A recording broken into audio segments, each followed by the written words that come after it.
탑항공 사태가 부도 15개월 만에 일단락됐습니다. 보상금 신청 9억 1,026만 원에 지급액은 7억 3,827만 원으로 확정 지급됩니다.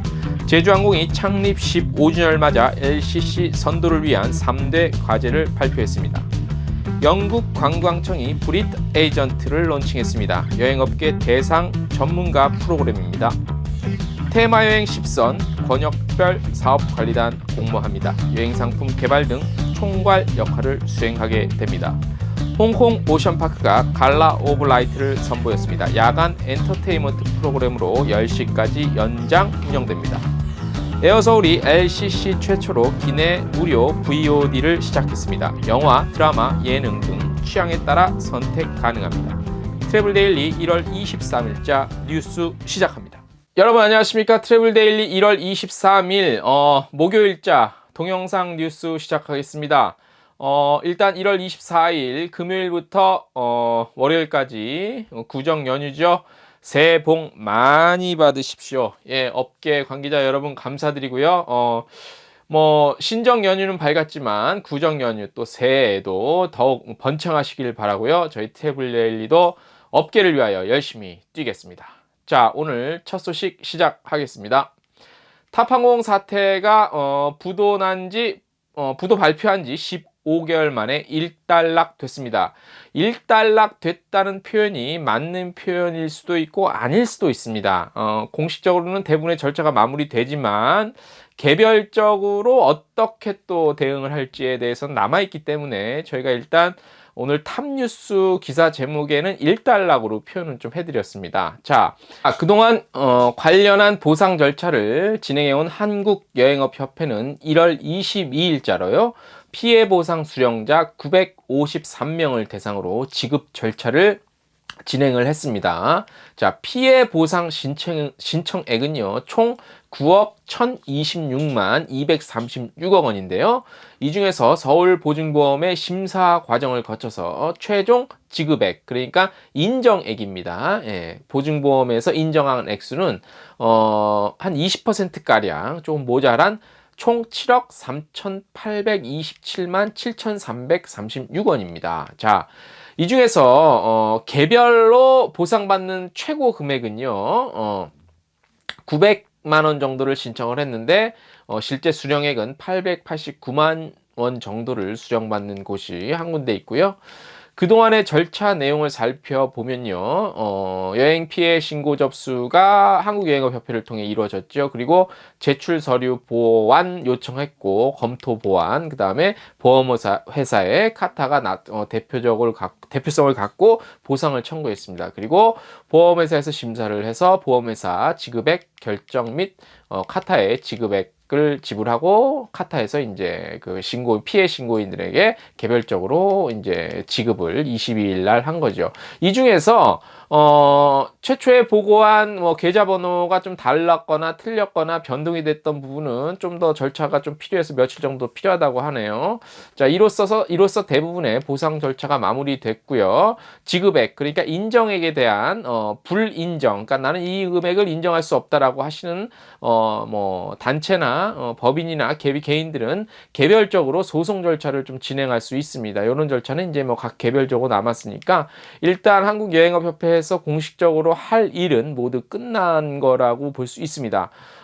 굉장히 복잡한 문제였고요. 또 이게 안 좋은 일이었기 때문에 카타에서 담당하시는 분들이 굉장히 고생을 많이 하셨습니다. 예, 수고 많으셨고요. 보시면은 격려에 좀 해주셨으면 좋겠습니다.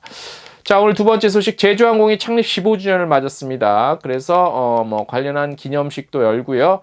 새로운 3대 도전 과제들을 발표를 했습니다. 자, 3대 도전 과제는 무엇이냐? 볼게요. 안전운항 체계는 승객의 눈높이에서 만족할 정도의 목표를 기준으로 삼고요. 최고 경영자 CCO죠. CCO 경영자는 이제 CEO인데 CCO는 이제 고객 커스터머 오피서죠. 예. 직접 고객 서비스를 관리하는 등 고객 지향적 마인드도 높인다고 하네요. 그리고 제주항공이 그동안 성장할 수 있었던 원동력의 핵심 가치, 안전, 저비용, 도전, 신뢰, 팀워크를 재조명한다고 합니다. 자, 2005년에 1월에 창립을 했죠. 그래서 올해로 이제 15주년이 됐고요. LCC에서는 국적 LCC에서는 뭐 1위죠. 그리고 얼마 전에 안타깝게 이제 아시아나 인수전에 뛰어들었는데 그건 놓쳤고요. 이제 이스타 항공 인수를 앞두고 있는데 뭐 과제들이 많이 남아 있습니다. 자, 오늘 핵심 분석 기사는 2개고요. 저희가 저번 주부터 약속을 해드렸죠. 매주 금요일 날 취재 후 썰 관련한 코너를 저번 주부터 선보였는데 이제 이번 주는 금요일 날 연휴 시작이기 때문에 저희가 이제 저희 휴관을 하고요. 그래서 그 목요일자 이제 23일자 목요일자인데 지금 오늘 목요일자로 보내드릴게요. 그래서 코너 이름도요, 저희가 취재 후, 우째 이런 일이, 이렇게 좀, 바꿔서 진행을 해보겠습니다. 취재 후, 우째 이런 일이. 오늘 순서는, 22일자로 연합뉴스에 보도가 오늘 좀 된 기사가 하나 있습니다. 무슨 얘기냐면 아마 보신 분들도 있을 거예요. 아시아나항공의 실무 담당자가 여행사에 갑질성 이메일을 보냈다는 내용의 기사지요. 예.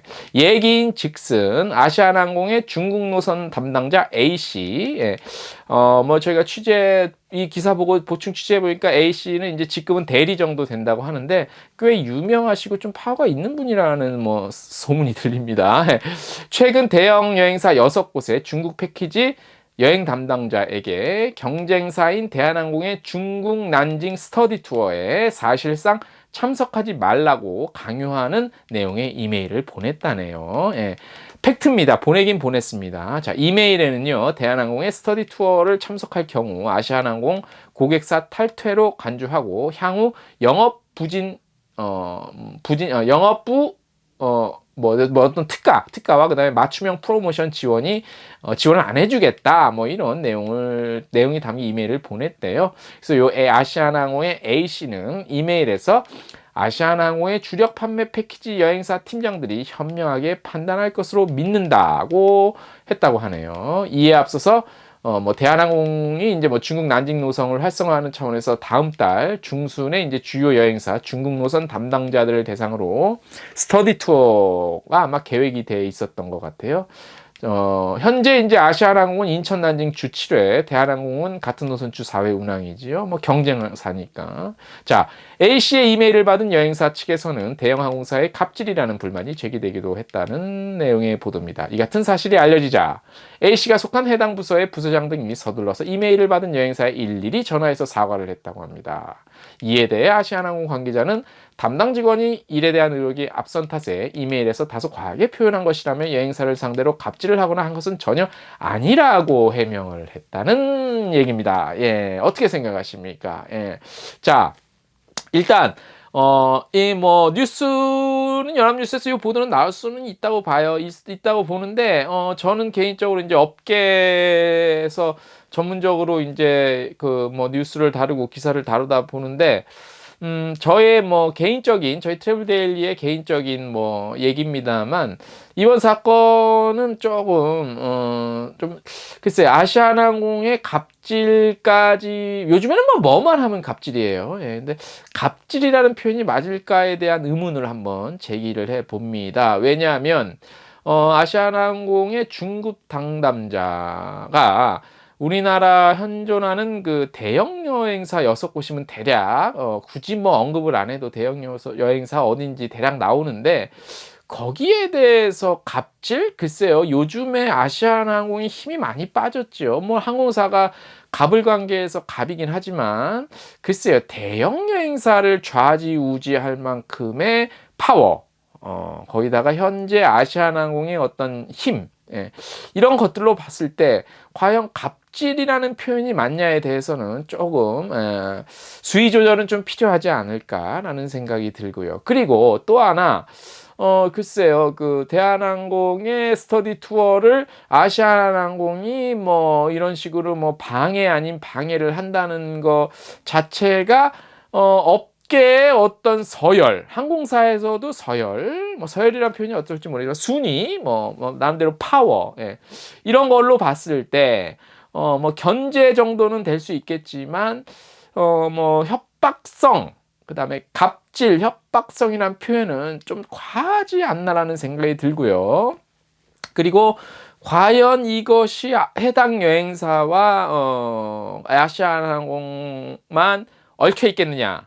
또 이것이 주로 이제 여행사에서 주요 대형 여행사건 아니건 간에 그 여행사의 특성상 이런 일들이 일어나면 잘 얘기를 안 하고 고발 조치도 안 하고 이런 특성을 봤을 때 분명히 노출이 되긴 했기 때문에 알려졌지만 과연 요게 이제 아시아나항공과 여행사의 둘만의 어떤 그런 불편한 문제였느냐에 대해서는 한번 좀 의심, 합리적인 의심? 예, 아무튼 좀 그런 좀 이렇게 느낌적인 느낌이 좀 와요. 예, 그래서 오늘 요런 좀 보도가 있었는데 아무튼 아시아나항공이 이런 메일을 보냈다는 것 자체는 썩 좋은 일은 아니고 해서는 안 될 일이긴 하죠. 하지만 그 이면에 과연 이것들이 어떻게 알려졌으며 또 과연 아시아나항공이 이런 일들을 그렇게 받아들이는 거에 대한 문제가 글쎄요, 조금 워낙 안 일어나는 업계에서 그런 일이기 때문에. 왜냐하면 그리고 또 아시다시피 대한항공, 아시아나항공이 경쟁사긴 하지만 이미 대한항공 출신들도 많고, 그러면 여행사 각 항공사의 임원진, 그다음에 각 부서별 담당자와 여행사들 간에 특히나 주요 여행사들은 이미 어떤 네트워크가 쉽게 말하면 친한 정도가 꽤 있기 때문에, 또 업계 역사를 봤을 때 있기 때문에 굳이 이런 식으로 풀어야만 했나라는 그 어떤 아쉬움, 안타까움도 사실 좀 있습니다. 왜냐하면 좋은 소식은, 기쁜 소식은 아니니까요. 그래서 업계의 어떤 네트워크, 인적 네트워크와 친밀도를 봤을 때 과연 이게 이렇게 크게 갑질이니 협박이니 할 정도 는 조금 아니지 않나라는, 우째 이런 일이 이번 주 이런 소식을 한번 전해드립니다. 전적으로 트래블 데일리 그리고 저 개인의 생각이라는 점을 염두에 두시고 들으셨으면 좋겠습니다.